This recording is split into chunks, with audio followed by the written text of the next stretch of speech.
So for this week, the album that we are going to be discussing is the brand new album from Blur, The Ballad of Darren. The Ballad of Darren is the ninth studio album by English rock band Blur. It was released on July 21st, 2023. The album's songs were written by frontman Damon Albarn in 2022 while on tour with Gorillaz. It is Blur's first album since The Magic Whip in 2015.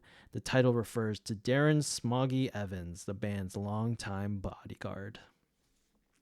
Mm-hmm. So, Eric, your thoughts on this brand new Blur album? So I quite liked Blur. They were kind of like one of my I guess, guilty pleasures, if you should say. Okay.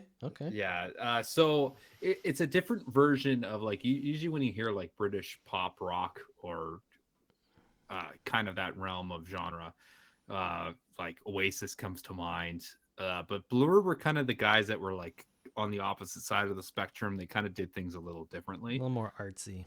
Yeah, a little more artsy. Like the song that everybody knows is song number 2. Mm.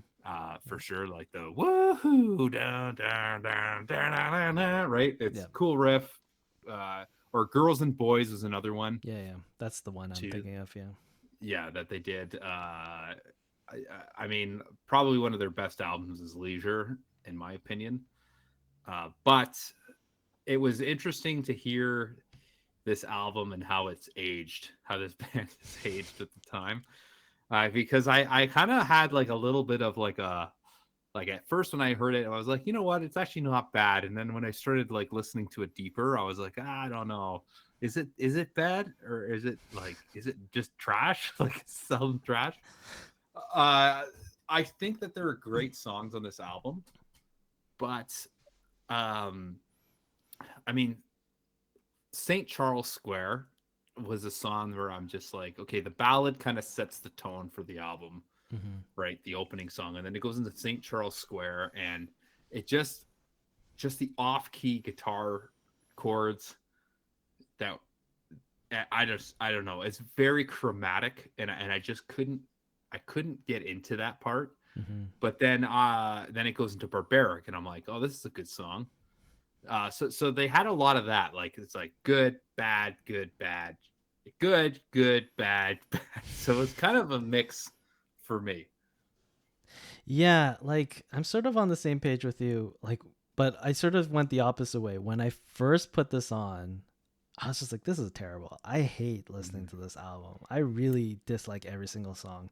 But the more I did repeat and just started listening it to over and over again, I was like, that's not bad. It's there's a few cool spots here and there. Barbaric definitely is like my favorite song on this album. But there's moments like Avalon has certain parts, The Heights, the last track on this album. There's certain parts where I'm like, this is nice to just put in the background and do some like chores or something. Yeah. But I found these songs too, it's weird to say, but too artsy. Like there's a lot of parts where I'm like, this is an interesting choice. I sort of get why you did it this way, but like it's not really enjoyable to listen to. It's just a weird way of doing it. No, I know what you mean, and like I think it was the last song, The Heights, where it has that like it almost reminded me of what's that freaking song that I'm thinking of? I can't. It'll come to me, but just that like Oh yeah, like the that's like static. sound, like the static or So whatever. like Hurt by Nine Inch Nails. Yeah, or I'm sure there's or tons of songs, but no, yeah, that static at the end. or something like Radiohead. That's what I'm thinking of. Oh, Like Radiohead Karma and Police, Karma yeah, Police. Karma Police. Yeah. So like it had that, but it was almost done like okay, like this has been done before. Yeah, I didn't So understand why the static needed to be there.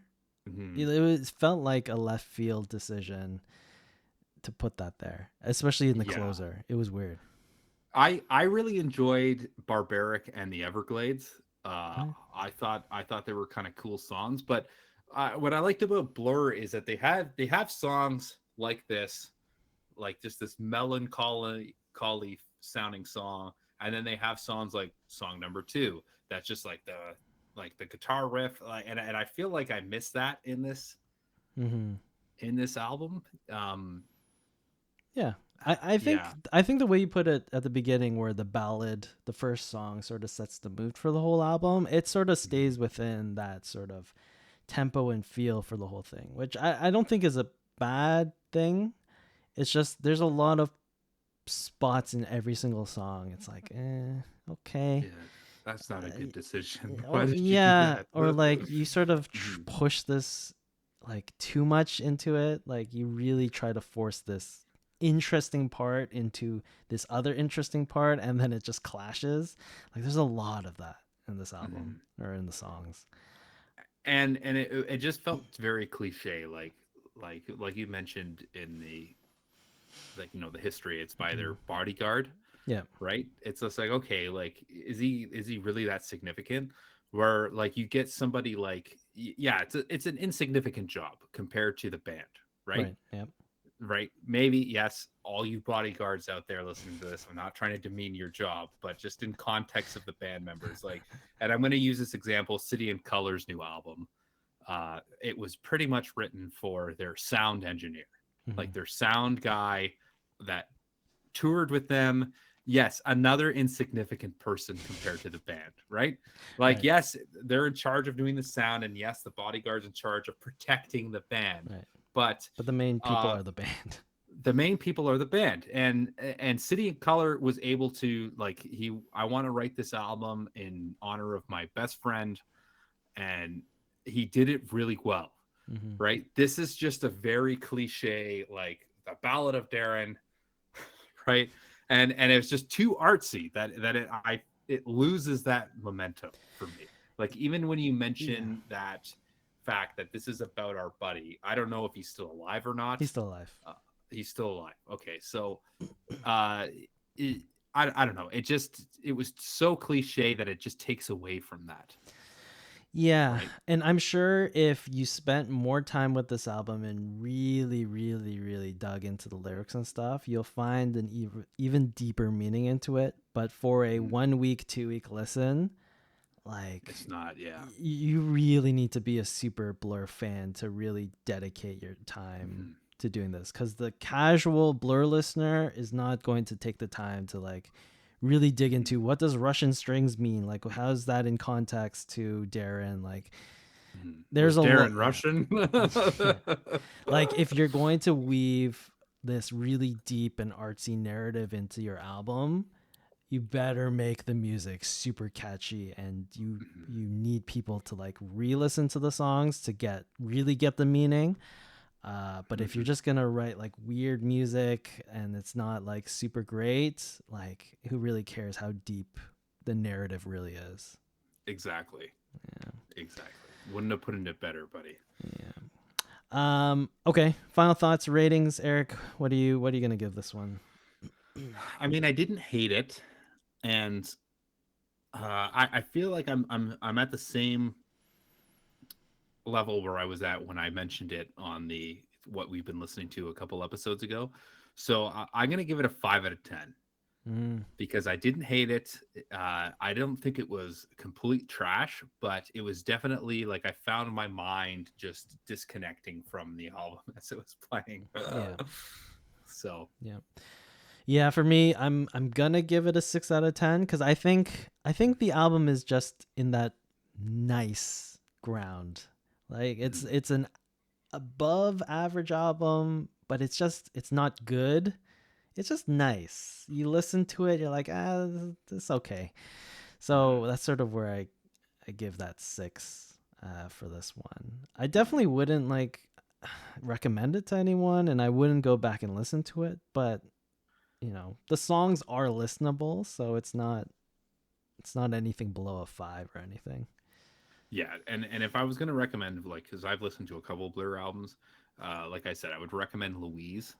But if you're not like, I don't want to listen to the album, just listen to their greatest hits. Mm. Like, you can't go wrong with the greatest hits. So All right. Anyways, that was a brand new album by Blur, The Ballad of Darren. For those of you following along with us every single week, the album that we will be discussing and talking about is the brand new Post Malone album, Austin. That will be next week's discussion. This will be my actual first listen to any Post Malone song. Yeah, same here, actually. I'm sure on the Because radio I've heard his songs, but never actively listening to him. the only time I've listened to Post Malone was when he did that Nirvana concert, Mm. which was recommended by a fan, Ben. Just Ben, which is funny.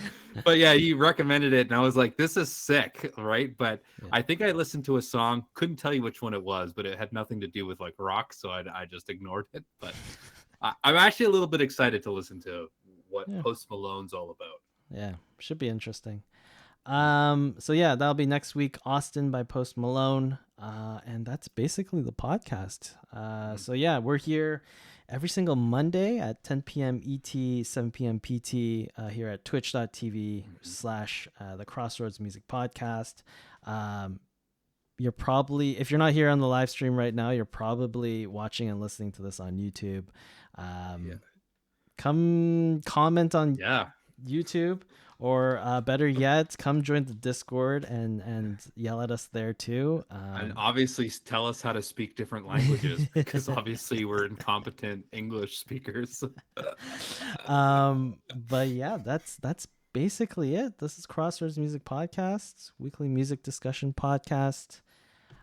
Thanks for everyone for tuning in.